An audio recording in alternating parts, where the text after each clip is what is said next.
Welcome. I'm your host, Christina Haskin, and tonight we're talking about poetry. I went to the Darien Library to a poetry group, and tonight the guest I have is Madge McKeithen.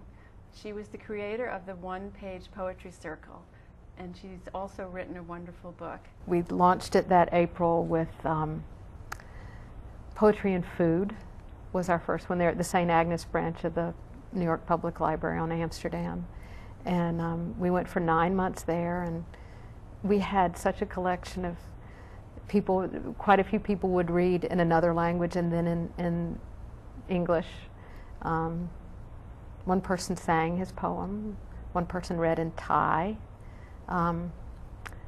It was just a wonderful, and you never knew what was going to happen. And I would go walking, from my apartment to the library with a little trepidation about how's this going to go? Will it come together? And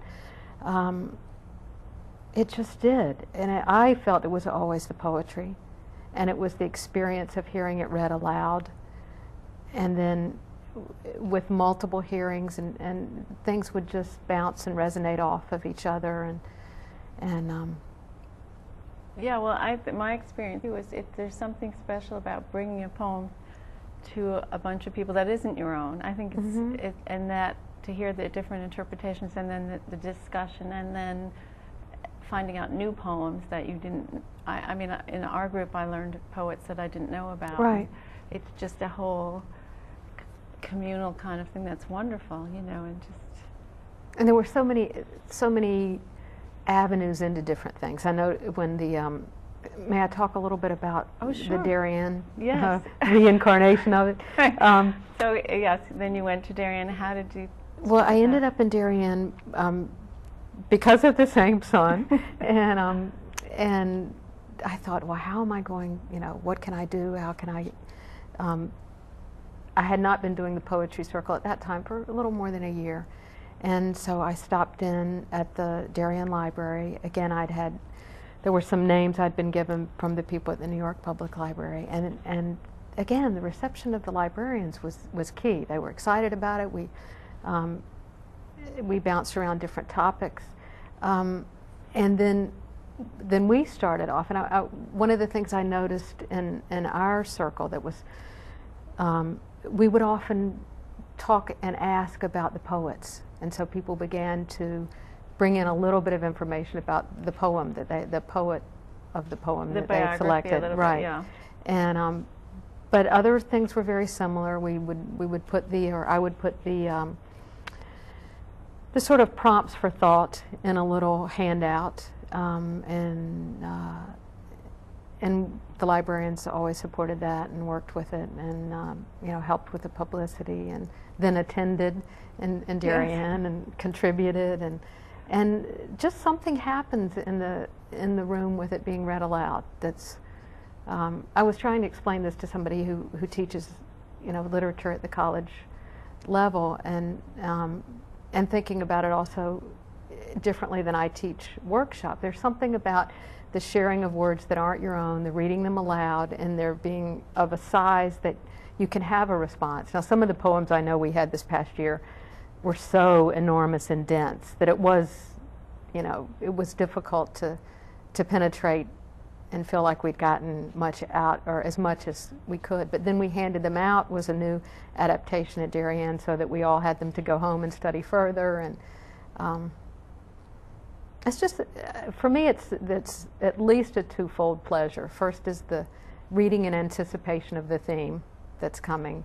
And so there's that intense reading as you're trying to select yours to take. Yeah, the theme kind of puts a little, not pressure, but it focuses a little bit of where everybody's going and what they're bringing in. So I think that was a very interesting thing, But sometimes didn't you also feel that the poetry exploded the meaning of the theme as well? Yeah, that the theme would grow as you read more, just a simple word?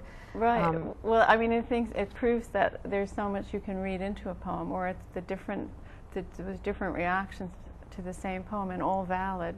That it's, and also I think what I felt was it's very accepting of people coming in and just sort of throwing their intellectual energy into something without feeling, oh, I'm judged, or I'm this, I'm that, or this is mine. You know, when you do a workshop or something, it's a little more self-conscious, and so that was very freeing, I think, and I think it brings a new dimension to people's feelings about themselves and each other, you know. Well, it was, I felt, truly a circle. I mean, knowledge came from all around the circle. There was not an authority. It was not academic. It was not, you know, critical, I don't think. Yeah, well, and then you were a terrific, I guess, lead, or whatever you want to call it. In that you were very a facilitator more than a teacher about it, and it made it really very open.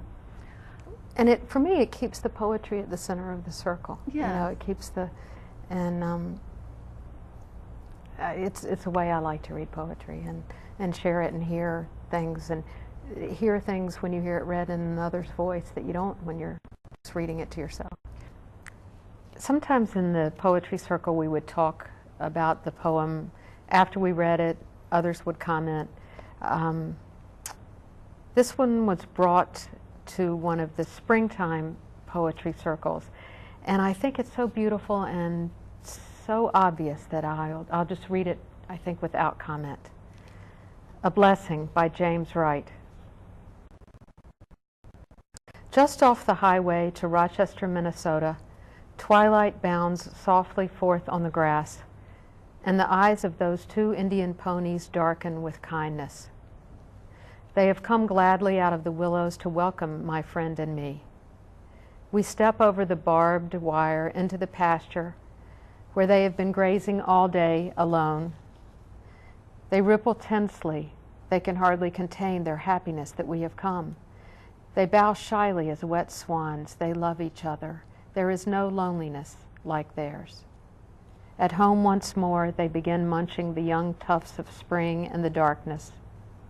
I would like to hold the slenderer one in my arms, for she has walked over to me and nuzzled my left hand.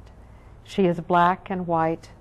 Her mane falls wild on her forehead, and the light breeze moves me to caress her long ear that is delicate as the skin over a girl's wrist. Suddenly I realize that if I stepped out of my body, I would break into blossom. This poem I chose because of the poet's background. Partially, he was a soldier in World War I, and he wrote about his experience. But this poem, when I chose it, I didn't know anything about him, and I chose it just because I liked the sound of the poem and the words he used, and this was for Poetry and Masks, and I thought it was a fitting poem. Alone by Siegfried Sassoon. When I'm alone, the words tripped off his tongue, as though to be alone were nothing strange. When I was young, he said, when I was young, I thought of age and loneliness and change.